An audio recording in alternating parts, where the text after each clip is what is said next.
My family shut me out when I was jobless. 5 years later they walked in and said, "You don't have a family. We'll take the house." Or they didn't say a word, but called 911. I am Sabrina, 32 years old, and I never thought my family would betray me twice. After 5 years of silence, they showed up at my doorstep with suitcases and walked in like they owned the place. My father looked me straight in the eyes and said those words that still haunt me. "You do not even have a family. We will take this house." I did not argue or scream. I simply reached for my phone and dialed 3 numbers. Growing up in suburban Pennsylvania, my family seemed normal from the outside. My father, Richard, worked as a bank manager, always dressed in crisp suits and carrying a briefcase that seemed permanently attached to his hand. My mother, Diane, was a nurse at the local hospital, working long shifts but somehow always managing to keep our home spotless. Then there was my older brother, Brian, 3 years my senior, and the golden child of the family. We lived in a modest 3-bedroom house with a small backyard. Neither rich nor poor, just your average American family trying to make it work. But beneath that picture-perfect facade lay complicated dynamics that shaped my entire life. From an early age, I could feel the different expectations placed on me versus my brother. Brian was destined for greatness, according to my parents. His mediocre grades were celebrated, while my excellent ones were merely expected.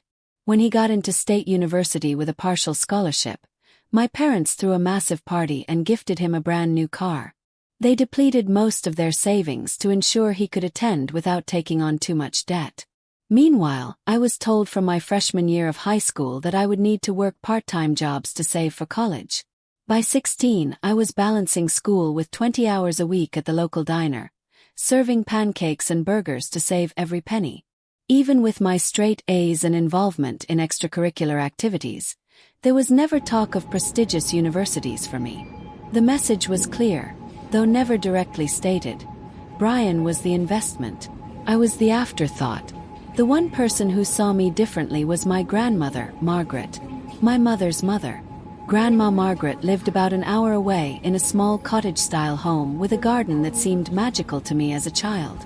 Every summer, I would spend 3 weeks with her while Brian attended various sports camps funded by my parents. Those weeks were my salvation. "Sabrina," she would tell me while teaching me to plant tomatoes, "never let anyone tell you what your worth is. Only you decide that." Her hands, weathered from decades of gardening and hard work, would gently guide mine in the soil. "And never depend on someone else to keep a roof over your head.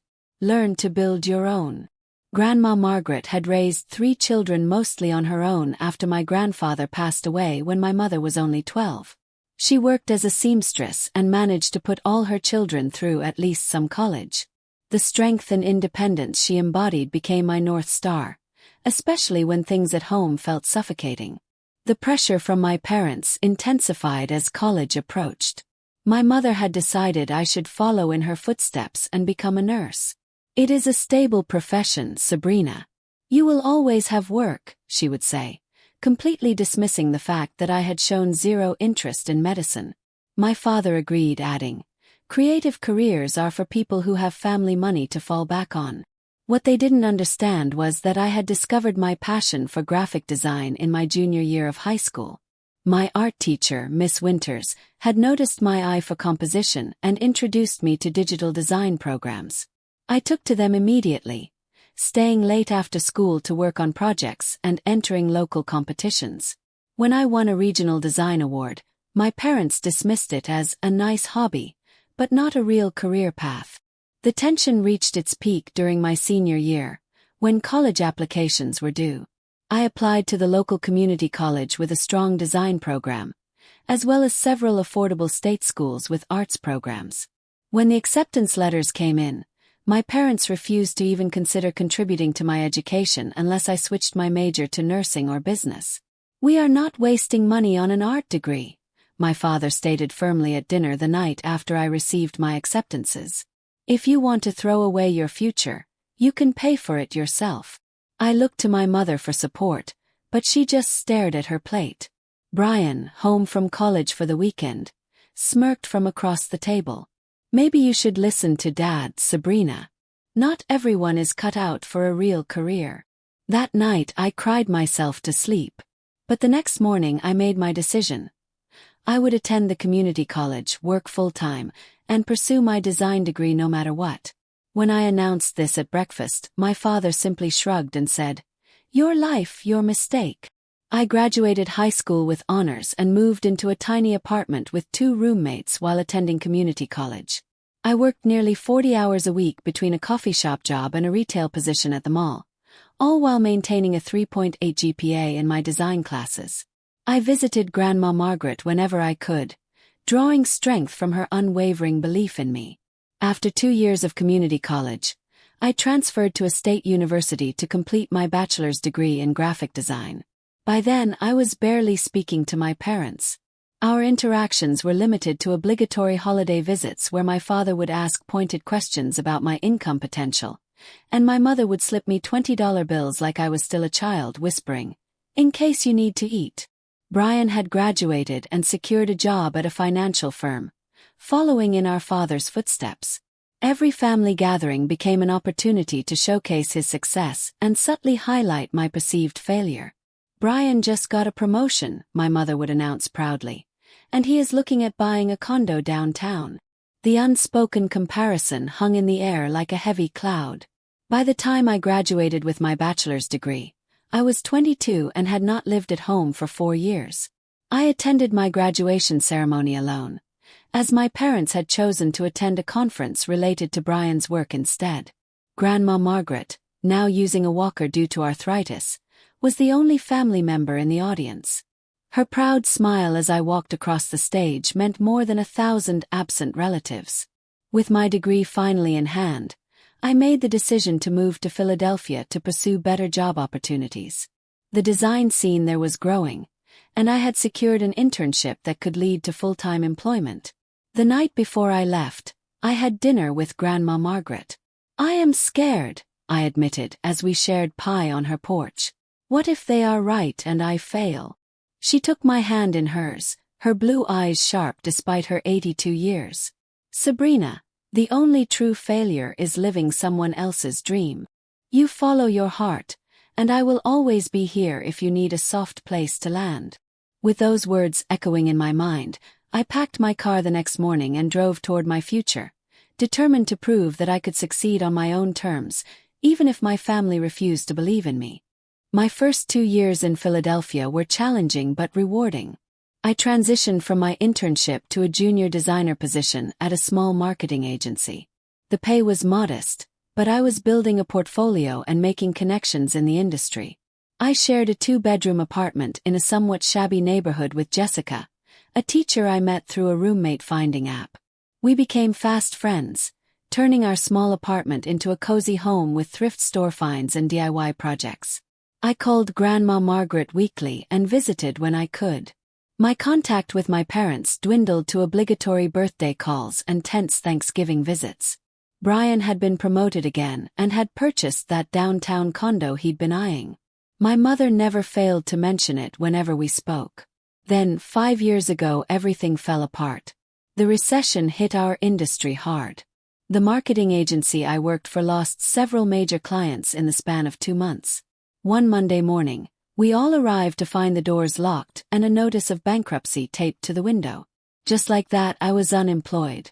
I immediately began freelancing, reaching out to previous clients and applying for any design position I could find. But everyone was cutting budgets, and freelance designers were among the first expenses slashed. My savings, meager to begin with, dwindled rapidly as I continued paying rent and buying groceries. Jessica helped where she could, covering utilities and sharing her teacher's lounge leftovers, but she was hardly flush with cash herself. After 3 months of sparse work and mounting bills, I received an eviction warning. I had paid partial rent for 2 months, but the landlord's patience had run out. Jessica was moving in with her boyfriend the following month, and I had no way to cover the full rent on my own. Panic set in as I realized I was weeks away from homelessness. With nowhere else to turn, I swallowed my pride and called my parents. The phone rang 4 times before my mother answered with a distracted, "Hello." Mom, it's Sabrina, I said, my voice already trembling. I need help. There was a pause, and I could hear her calling to my father. Richard, it's Sabrina. I explained my situation as calmly as I could, asking if I could borrow enough for 1 month's rent while I found steady work. I promised to pay them back with interest. The silence that followed my request stretched until it became unbearable. Finally, my father's voice came on the line, cold and distant. Sabrina, this is exactly what we warned you about. This unstable career path you chose has led you exactly where we predicted. Dad, please, I whispered, tears streaming down my face. I just need a little help to get back on my feet. I have interviews lined up, but I need somewhere to live. We have been supporting Brian with his MBA tuition, my mother interjected. We simply do not have extra funds right now. I knew this was a lie. My parents had always found money for Brian's endeavors. What they meant was that they didn't have money for me. You made your bed when you ignored our advice, my father continued. Perhaps this will teach you to make more practical decisions in the future. The call ended with no offer of help, not even a place to stay temporarily. I sat on my bedroom floor, surrounded by half-packed boxes, sobbing until I could barely breathe. That night I called Grandma Margaret but got no answer. Her neighbor picked up the next day and informed me that my grandmother had been hospitalized with pneumonia. I wanted desperately to go to her, but I had neither the money for the trip nor a place to leave my belongings. 2 weeks later I was officially evicted. Jessica helped me load my most essential possessions into my 12-year-old Honda Civic. My design equipment, clothes, and a few personal items were all I could fit. The rest went into a small storage unit I paid for with my last $100. With nowhere else to go, I drove to my parents' house. It was a rainy October evening when I parked in their driveway. Through the windows I could see them sitting in the living room watching television. I sat in my car for 20 minutes, gathering courage before finally approaching the door and ringing the bell. My father answered, surprised at first, but his expression quickly turned to disapproval as he took in my disheveled appearance and the desperation in my eyes. Sabrina, what are you doing here? Dad, I lost my apartment. I just need a place to stay for a few weeks until I can find work and save for a new place. Please. He looked past me to my car stuffed with belongings and frowned. This is exactly what happens with these artistic careers. Instability. Richard, who is it? My mother appeared behind him, her expression hardening when she saw me. Our daughter seems to have found herself homeless, he replied with no attempt to hide his disdain. I am not homeless, I said, my voice breaking. I just need family right now. My father crossed his arms. You chose your path, Sabrina. You chose to ignore our guidance. Now you need to take responsibility for those choices. We are hosting the neighborhood association meeting tomorrow, my mother added flatly. This really is not a good time. I stood there in the rain, staring at them. You're turning away your own daughter. You have made it clear you do not need our input in your life decisions, my father said firmly. You cannot reject our advice and then expect our support when those decisions lead to hardship. With that, he closed the door. I remained on the porch for several minutes, rain soaking through my jacket, before returning to my car. I sat in their driveway, watching their shadows move behind the curtains, waiting for them to change their minds and come out. They never did. Eventually, I drove to a Walmart parking lot where I spent the night sleeping in my reclined driver's seat. $25 to my name and nowhere to go. I called and texted Brian, hoping my brother might offer some help, but my messages went unanswered. For 2 weeks, I lived in my car, showering at a gym where I had a membership and using library computers to search for jobs and apartments. I continued calling my parents, leaving increasingly desperate voicemails that were never returned. One night, I drove past their house and saw Brian's car in the driveway. The entire family was together, excluding me. It was the lowest point of my life. I felt completely abandoned, without a home or family to turn to. The people who were supposed to love me unconditionally had shut me out when I needed them most, all because I had dared to follow my own path rather than the one they had chosen for me. On a particularly cold November morning, I was sitting in the corner of a local coffee shop, nursing a single cup of tea I had purchased to justify using their free Wi-Fi. I had been there for hours, searching for design gigs and affordable housing options. My appearance had deteriorated over the weeks of living in my car. My clothes were wrinkled from being stored in garbage bags, and despite my best efforts at the gym showers, I looked noticeably disheveled. I was so focused on my laptop that I didn't notice someone approaching until they spoke. Sabrina Wilson. I looked up to see Eleanor Garcia, a former colleague from the marketing agency. She was dressed in a smart pea coat and holding a to-go coffee cup, looking exactly like the successful professional I had failed to become. Eleanor. Hi, I said, immediately self-conscious about my appearance. I thought that was you. I've been trying to reach you. The company email addresses all died when the agency closed. She slid into the chair across from me, either not noticing or politely ignoring my unkempt state. How have you been? Are you working somewhere new? I considered lying, maintaining some facade of success, but I was too exhausted for pretense. Not exactly. I've been freelancing, but it's been really slow. Actually, I'm kind of between places right now. Eleanor's expression shifted from casual friendliness to concern. Between places as in housing. I nodded, fighting back tears of embarrassment. It's been a rough few months. Eleanor leaned forward, lowering her voice. Sabrina, are you living in your car? The direct question broke through my remaining composure. I nodded again, unable to speak as tears spilled down my cheeks. Eleanor immediately moved her chair closer and put a hand on my arm. Why didn't you reach out to any of us? The whole team has been checking in with each other since the closure. I didn't want anyone to know how badly I was failing, I admitted. Everyone else seemed to land on their feet. Eleanor shook her head. Trust me, everyone struggled. I was unemployed for 6 weeks before I found something. She paused, studying my face. When was the last time you ate a proper meal? The question made me realize I couldn't remember.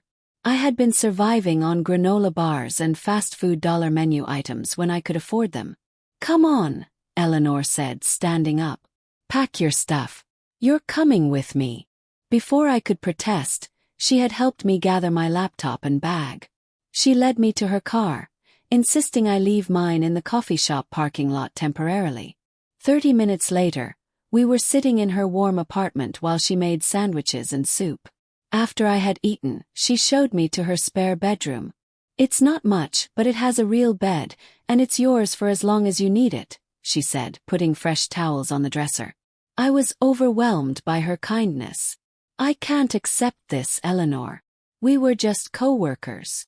We were a team, she corrected me. And now we're friends. That's what friends do.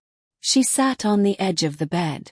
Besides, I might have a job opportunity for you. Eleanor explained that her boyfriend, Michael, ran a small design studio focusing on web development.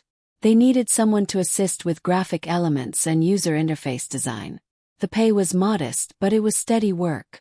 I can't promise anything, she cautioned, but I'll talk to him tonight. In the meantime, take a shower, get some real sleep, and we'll figure this out together. The next morning, I went with Eleanor to meet Michael. His studio was small but growing, and after reviewing my portfolio, he offered me a position on the spot. It was entry-level, a step back from where I had been, but it was work with a regular paycheck. I accepted immediately. That afternoon, Eleanor helped me retrieve my car and the few possessions I had been living with. As we were organizing the spare room, my phone rang with a number I didn't recognize. Is this Sabrina Wilson? An unfamiliar voice asked when I answered. Yes, this is she. This is Nancy Holden, your grandmother's neighbor. I've been trying to reach you. Your grandmother's condition has worsened. The doctors are not optimistic. My heart sank. In the chaos of my own crisis, I hadn't been able to check on Grandma Margaret as frequently. I had left messages at her neighbor's number, but we had missed each other's calls. She's been asking for you, Nancy continued. I think you should come if you can. I explained the situation to Eleanor, who immediately offered to drive me the 3 hours to my grandmother's town. "We'll go right now," she insisted. "Just let me call Michael to reschedule tomorrow's meeting." We arrived at the hospital just after 9 that evening. Grandma Margaret looked so small in the hospital bed, connected to oxygen and monitors. Her eyes lit up when she saw me, though, and she reached out a frail hand. "My Sabrina," she whispered. "I knew you would come." I sat with her through the night, holding her hand and telling her about my new job opportunity. I did not burden her with the details of my homelessness or my parents' rejection. She was too weak for such upsetting news. Instead, I focused on the positive turn my situation had taken. "Eleanor always told you," she murmured. "You make your own way." In the early morning hours, she asked me to retrieve a small box from her purse that Nancy had brought to the hospital. Inside was a key and a folded document. "My will," she explained softly. "The house is yours, always meant for you."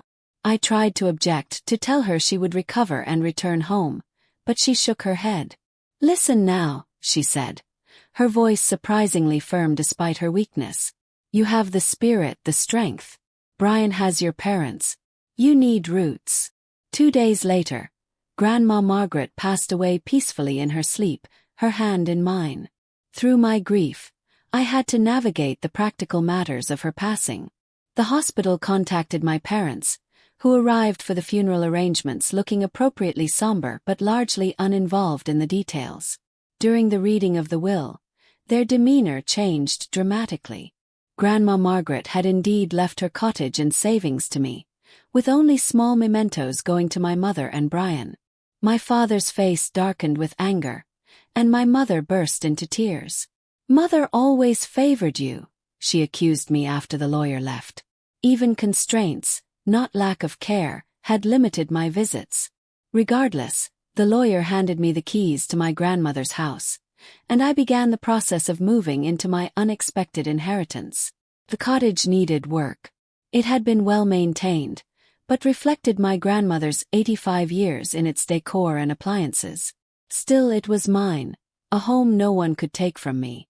Eleanor helped me move in, bringing necessities from her apartment and spending a weekend helping me clean. "It has good bones," she declared as we scrubbed the kitchen, "and amazing natural light for a home office."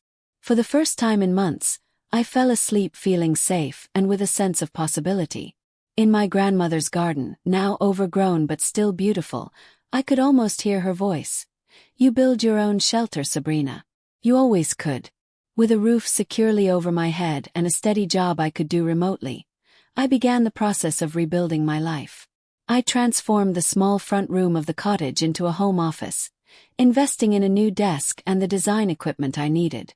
Michael was pleased with my work and gradually increased my responsibilities and pay as I proved myself. The cottage itself became my passion project. I tackled one room at a time while maintaining the character Grandma Margaret had loved. The garden, which had been her pride and joy, became my weekend therapy. I knew nothing about plants when I started, but I bought books, watched videos, and slowly brought the overgrown beds back to life. Living in a small town after years in the city required adjustment. At first, I kept to myself, still raw from my family's rejection and wary of forming new connections. But small towns have a way of drawing you in, whether you want them to or not. It started with Mrs. Jenkins next door, who brought over a casserole to welcome the new neighbor, despite having known me as Margaret's granddaughter for years. Then came Tom from the hardware store, who began setting aside vintage doorknobs he thought would match the cottage's character. Soon I found myself exchanging waves and small talk with people on my way to the post office or grocery store. 6 months after moving in, I had my first real friend in town. I had been frequenting the small local bookstore, partly for design inspiration and partly for the excellent coffee they served in their attached cafe. The owner, Patrick Lewis, was about my age and had inherited the store from his uncle just a year before I moved to town. "You're going to wear that design book out," he commented one day as I purchased yet another coffee while browsing the same interior design volume. "Why not just buy it already?" "Budget constraints," I admitted with a smile. "I'm renovating bit by bit." The next day when I came in, the book was wrapped in brown paper behind the counter with a note: renovation consultant fee. Your coffee wisdom has improved our menu. Patrick. We became friends through books and coffee, sharing recommendations and eventually meals. Patrick was easy to talk to, with none of the judgment I had grown accustomed to from my family. When I finally told him the full story of how I had ended up in town, he listened without interruption. Your parents sound like real pieces of work, was his only comment when I finished. Their loss. As my design skills and client list grew, I decided to take a risk. Using my savings, I launched my own small design studio, Elevation Designs, focusing on branding for small businesses. My experience at Michael's company had shown me that many local businesses struggled with their visual identity but could not afford large agency fees. I started with a website and business cards, then began approaching local shops and restaurants. My first client was Patrick, who needed a new logo and signage for the bookstore. From there, word spread. Within a year, I had enough regular clients to leave my position with Michael, though we maintained a collaborative relationship, referring clients to each other. As my business grew, so did my investment in the cottage. I replaced the aging roof, updated the ancient heating system, and renovated the kitchen with modern appliances while keeping the charming cabinets Grandma Margaret had loved. The property value increased substantially with each improvement, but that was secondary to creating a home that honored her while reflecting my own style. The garden flourished under my increasingly knowledgeable care. I added a small patio where I could work outdoors on pleasant days and a fire pit for evening relaxation. Patrick often joined me there, bringing books he thought I would enjoy and listening to my ideas for new projects. By the 5-year anniversary of Grandma Margaret's passing, my life had transformed completely. Elevation Designs had 3 employees besides myself, operating from a converted garage on my property. I had established myself in the community, joining the Small Business Association and even helping organize the annual arts festival. My relationship with Patrick had deepened into something more than friendship, though we were taking things slowly, both valuing our independence. My circle of friends included Eleanor and Michael, who visited regularly, and a growing network of local connections. I had not spoken to my parents or Brian since the funeral. Occasionally, I would receive a Christmas card with no personal message, just their printed names. I sent similar impersonal cards in return, unwilling to sever the last thread completely, but protecting myself from further hurt. The cottage, once my grandmother's haven, had become my own sanctuary and success story. The girl who had once slept in her car now owned a debt-free home, ran a profitable business, and had created a life filled with meaningful connections.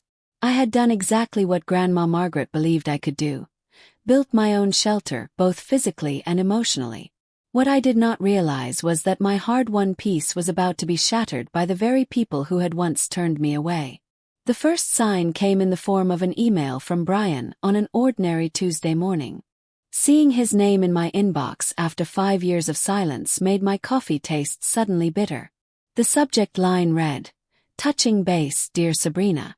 The message began with artificial warmth. "Has been too long since we have been in touch.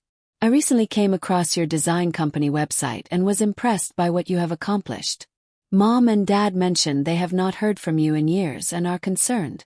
Hope all is well. Let us catch up soon. Brian." I stared at the screen, reading and rereading the brief message.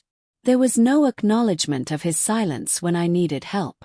No mention of their rejection when I was homeless. Just a casual touching base, as if we had simply lost track of each other's lives through mutual neglect. I showed the email to Patrick during our lunch date that day. "Sounds like someone wants something," he commented, handing my phone back. "People don't usually reach out after 5 years of silence just to say hello." I nodded, the same suspicion having formed in my mind. "The timing is strange too. Why now? Are you going to respond?" he asked. "Not yet. I want to see if there's more to this sudden interest." I didn't have to wait long. 3 days later, my phone rang with my parents' number. After 5 years of silence, the sight of it was so startling that I answered without thinking. Sabrina, darling. My mother's voice was artificially bright. It is so good to finally hear your voice. Mom, I replied neutrally. This is unexpected. Well, we've been thinking about you so much lately. Brian mentioned he reached out and hadn't heard back. We were worried. I've been busy, I said. Running my business takes a lot of time. Yes, we saw your website. Very impressive, honey. Your father and I were just saying how proud we are of what you've accomplished. The praise felt hollow after years of criticism and abandonment. My mother continued before I could respond. Anyway, we feel terrible about the misunderstandings in the past. Family is so important and we would love to reconnect. Perhaps we could come visit you soon. Misunderstandings. I repeated, unable to keep the edge from my voice. Is that what you call turning away your daughter when she was homeless? There was a pause before my mother spoke again, her voice lower. We all made mistakes, Sabrina. We were going through a difficult time ourselves, but that is in the past. We should focus on rebuilding our relationship now. Something in her tone struck me as rehearsed, as if she had practiced this conversation. I agreed to think about a visit without committing to dates, then ended the call as quickly as possible. That evening I received another call, this time from Brian. Against my better judgment, I answered. Hey sis, he said with forced cheer. Mom said you two spoke. It's great that we're all reconnecting. What's going on, Brian? Asked directly. Why the sudden family reunion interest after 5 years? He laughed, the sound slightly strained. Can't a brother want to reconnect with his sister? But since you asked, things have been challenging lately. Over the next 20 minutes, Brian revealed the family situation. He had made several poor investment decisions, losing most of his savings and accumulating significant debt. Our father had been forced into early retirement from the bank after an internal investigation found irregularities in his management practices. While he avoided criminal charges, his reputation was ruined. Our mother had developed back problems that prevented her from working full shifts at the hospital. We've had to downsize significantly, Brian explained. The condo was foreclosed, and Mom and Dad had to sell the house. They're in a small apartment now. I'm sorry to hear that, I said, genuinely meaning it despite everything. That must be difficult. Yeah, well, family has to stick together in tough times, right? The irony of his statement seemed lost on him. Anyway, we were thinking we could come visit next weekend. Get to know your town, see Grandma's old place, reconnect. I reluctantly agreed to a Saturday lunch, setting clear boundaries that it would be a brief visit, not an overnight stay.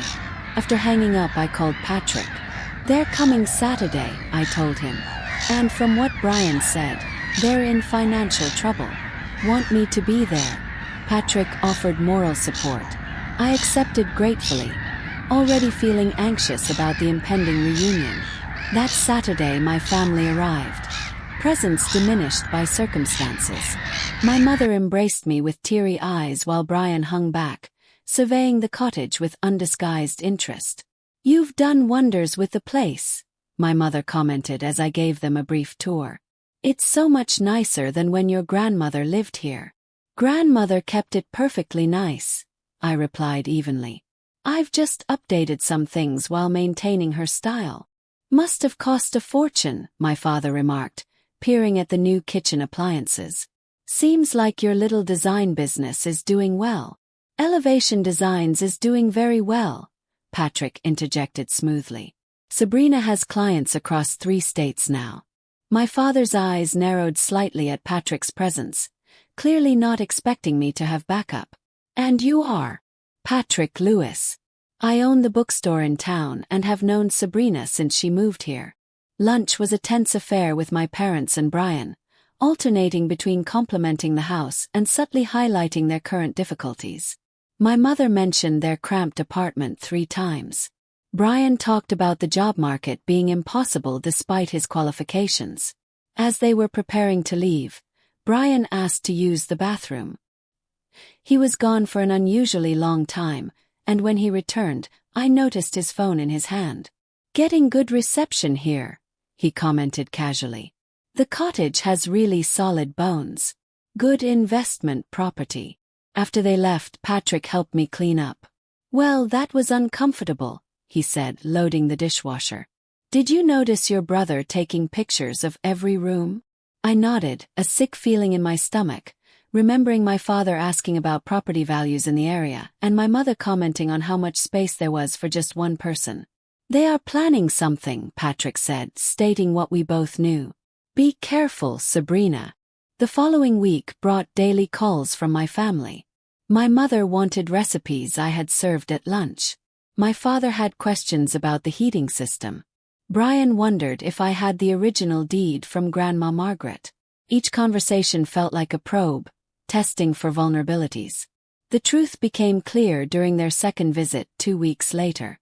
As we sat in the garden, my father broached the subject directly. Sabrina, your mother and I have been thinking. This house has 3 bedrooms, and you are just one person. We are struggling in that tiny apartment. It would make sense for us to move in here. A family home should house a family. I stared at him, momentarily speechless. This is my home, I finally said. I inherited it from grandmother. Yes, but surely she intended it to benefit the whole family, my mother interjected. She would not have wanted us struggling while you have all this space. Actually, she specifically left it to me because she knew I would care for it properly, I responded, anger rising, and because she knew I was the only one who truly appreciated it. Well, regardless of her intentions, my father said dismissively, we are family. We should support each other. Brian could take the room above the garage, and your mother and I would take the master bedroom. That is my office, I said incredulously. Where I run my business. You could move your little computer to the dining room, my mother suggested, as if solving a simple problem. It would be a much more efficient use of the space. This is not happening, I stated firmly. I am sorry for your situation, but you cannot move in here.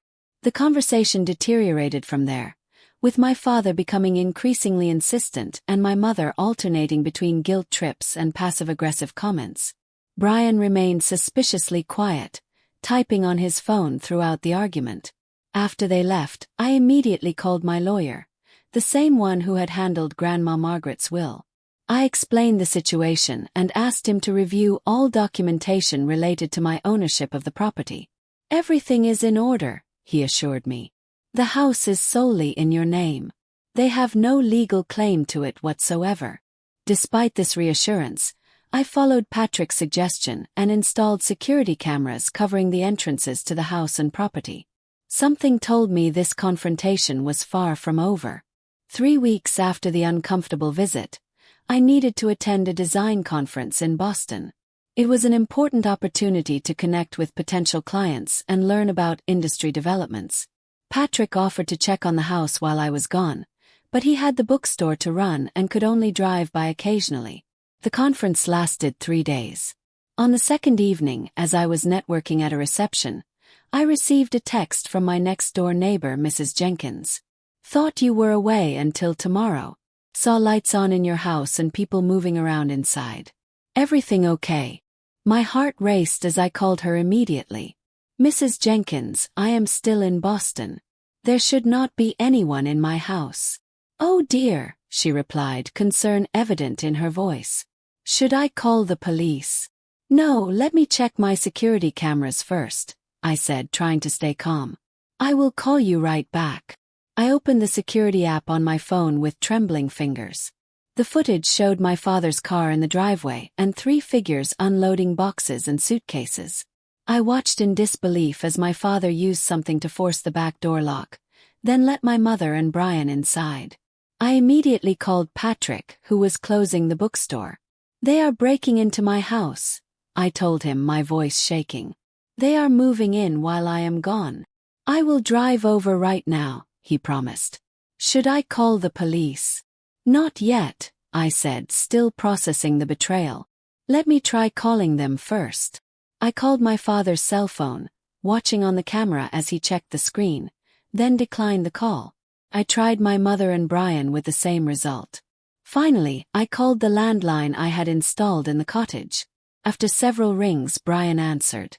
"Hello, Wilson Residence," he said casually, as if he belonged there. "Brian, what the hell are you doing in my house?"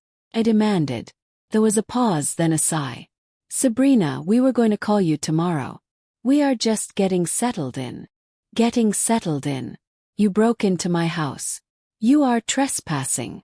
"Do not be dramatic," he replied coolly. "This is a family home. We are family. Besides, it is not like you need all this space just for yourself." I heard my father in the background, and Brian partially covered the phone. I could still make out my father saying, "Tell her we will discuss it when she returns. The decision has been made." "You need to leave right now," I stated, struggling to control my anger. "I am calling the police if you are not out of my house in 30 minutes. Brian's voice hardened. "That would be a mistake, Sabrina. We have nowhere else to go. And calling the police on your own family would be cruel. Besides, Mom and Dad are the ones with the real family connection to this house, not you." "It is my house, Brian. Grandmother left it to me." "A technicality," he dismissed. "Anyway, we have already spoken to a lawyer about challenging the will. Grandma was old and not entirely competent when she made those arrangements. We have a good case for overturning it." The threat sent a chill through me. While I knew they had no legal ground to stand on, the idea of a court battle was daunting. I ended the call and immediately booked a flight home for the next morning, missing the final day of the conference. Patrick met me at the airport, his face grim. "They are still there," he reported. "I went by this morning. Your father answered the door and told me it was a family matter and to mind my own business." "Did you call the police?" I asked as we drove toward the cottage. "I thought that should be your decision," he replied. "But I did speak to your lawyer. He said their claims about challenging the will are nonsense. Your grandmother had regular cognitive assessments as part of her medical care, and she was fully competent when she updated her will." When we arrived at the cottage, I was shocked to see my family had already made visible changes. My mother's decorative pillows adorned the porch swing. My father's golf club stood by the front door. They had quite literally moved in, assuming ownership in my absence. I took a deep breath and entered my own home using my key. The scene inside was worse than I had imagined. My carefully arranged living room had been rearranged. Boxes of my parents' belongings sat stacked in corners. Family photos I had removed years ago had been placed on the mantel, replacing my own pictures. My mother emerged from the kitchen, startled to see me. "Sabrina, we were not expecting you until tomorrow." "Clearly," I replied coldly. "Where is Dad?" "In the master bedroom, organizing his clothes." The casual way she referred to my bedroom sent anger coursing through me. I found my father hanging his suits in my closet, my own clothes pushed to one side. Brian was in the room above the garage, my office, where he had moved my design equipment to one corner to make space for his bed. I gathered them in the living room, Patrick standing supportively behind me. "You all need to leave," I stated firmly. "Now, Sabrina, be reasonable," my father began in his authoritative tone. "This arrangement makes sense for everyone. You have this big house all to yourself while we have been struggling. A situation of your own making," I pointed out, "and completely irrelevant to my home ownership." "You do not even have a real family," my mother said with surprising venom. "No husband, no children, just you and your little business. We need this house more than you do." "That is not how property ownership works," Patrick interjected. My father turned to him with a glare. "This does not concern you. This is between family." "Patrick is more family to me than any of you have been," I replied. "He did not abandon me when I was homeless and desperate." "Ancient history," Brian waved dismissively. "We are here now, ready to be a family again. After you have depleted your resources and need something from me," I said. "This is not about family. This is about you wanting my house." "We will take this house," my father stated flatly, dropping all pretense. "One way or another. We have already spoken to a lawyer about our options. Your non-existent options, I corrected. The house is legally mine. For now, he said with disturbing confidence. But we have documented evidence of your grandmother's declining mental state. And as her direct descendants, we have a strong case for rightful inheritance. I knew he was bluffing, but the confrontation had gone far enough. Without another word, I took out my phone and dialed 911. What are you doing? My mother demanded, her eyes widening. Calling the police to report trespassers in my home, I replied calmly. We are not trespassers. We are your family, she shrieked. Family does not break into each other's homes, I said as the dispatcher answered. I reported the situation, providing my address and explaining that people had entered my home without permission and were refusing to leave. My father lunged for the phone, but Patrick stepped between us. Do not make this worse, he warned my father. The 15 minutes it took for the police to arrive were tense and silent. When 2 officers knocked on the door, I answered and explained the situation, showing them my identification with the cottage's address and the deed to the property. These people entered my home without permission while I was out of town, I explained. They damaged my back and I was able to leave. My father attempted to argue that it was a family disagreement and not a police matter. But the officers were clear. Sir, if you do not have legal residence here, and the homeowner wants you to leave, you need to leave, the older officer stated firmly. Otherwise, you will be arrested for trespassing. This is ridiculous. She is my daughter, my father protested. That does not give you the right to enter her property without permission, the officer replied.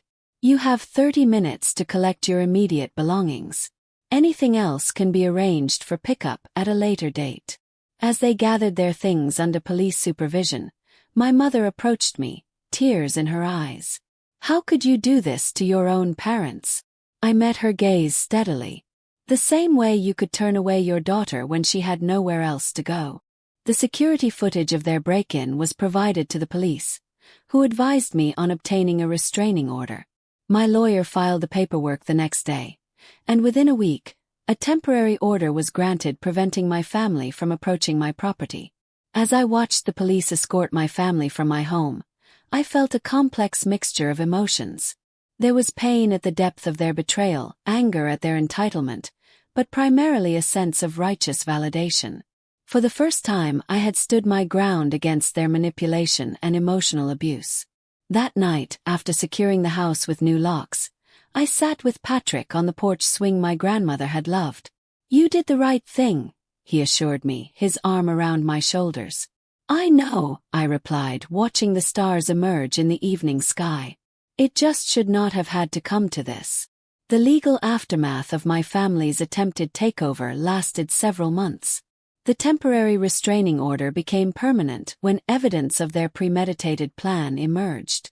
Text messages recovered from Brian's phone revealed their scheme to move in during my absence and claim emotional duress if I tried to evict them. Their bluff about challenging the will was exposed as completely baseless when my lawyer presented Grandma Margaret's medical records, confirming her sound mental state. My father and Brian faced minor criminal charges, resulting in probation and community service. Throughout the proceedings, they maintained that they had done nothing wrong, that family property should be shared. My mother, however, began to show signs of regret as the consequences of their actions became clear. 3 weeks after the court hearing, I received a handwritten letter from her. Unlike the defensive, entitled tone they had all taken previously, her words seemed genuinely remorseful. I do not expect forgiveness, she wrote. But I need you to know that I see now how terribly we failed you. Not just in these recent events but throughout your life. Your father and Brian are still angry, but I cannot continue pretending what we did was justified. When you needed us most, we turned you away. There is no excuse for that. The letter stirred complicated feelings.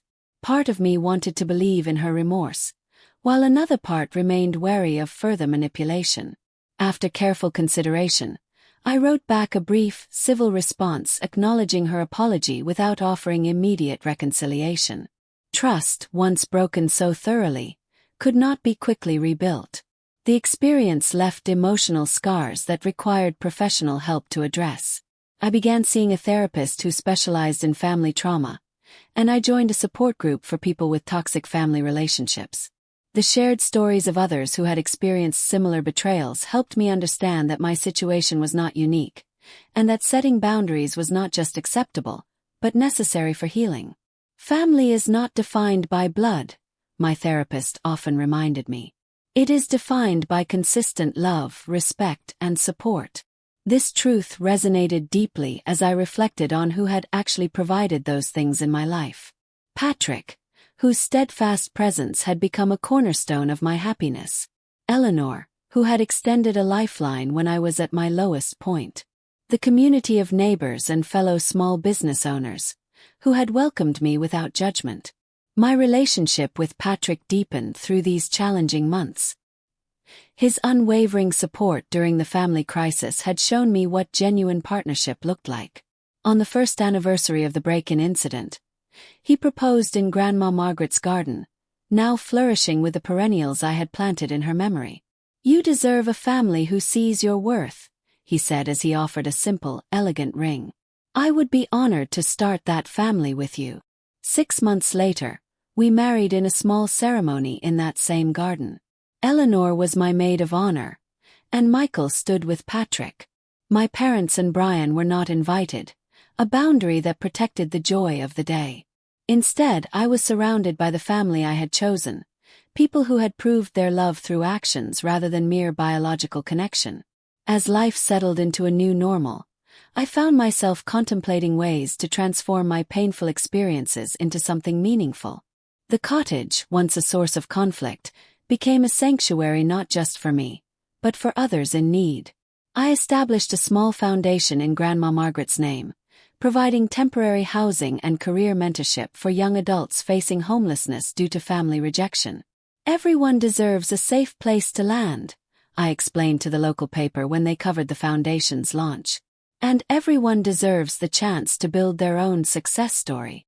The first recipient was Jamie, a 22-year-old graphic design student whose parents had cut her off when she changed majors from business to art. The parallels to my own story were striking.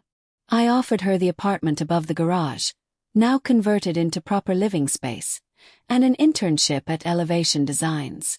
Watching her confidence grow reminded me of my own journey. 5 years after being abandoned by my biological family, I had created something far stronger than the ties that had failed me. I had built a home, a business, a marriage, and a purpose that honored Grandma Margaret's belief in me, while extending that same support to others. I occasionally received updates about my parents and Brian through mutual acquaintances. My father never acknowledged his wrongdoing, maintaining that I had been selfish and unforgiving. Brian had moved to another state, starting over after his financial missteps. My mother had separated from my father and was attempting to rebuild her life independently, a development that suggested she, at least, had learned something from our family's implosion. The door to reconciliation remained theoretically open, but with conditions that honored my self-worth. Any relationship would need to be built on genuine respect, not convenience or need. Until then, I focused on nurturing the healthy connections that had proved their value. On quiet evenings, sitting in Grandma Margaret's garden with Patrick, I often reflected on the journey that had brought me here. From homelessness to homeowner. From abandoned daughter to community supporter. I had discovered that family was not a birthright, but a privilege earned through love and respect. I had to learn that having no family is better than having one that hurts you, I told the support group during my final session. And that creating your own family of choice is not just possible, but often more fulfilling than maintaining toxic blood ties. The cottage that my grandmother left me had become more than just a house. It was physical proof that I deserved to take up space in the world, that my dreams and boundaries mattered. By defending it against those who would take it from me, I had finally defended my own worth. Have you ever had to create boundaries with family members who tried to take advantage of you? Or have you built a chosen family that supported you when your biological one failed? Thank you for listening. Take care. Good luck.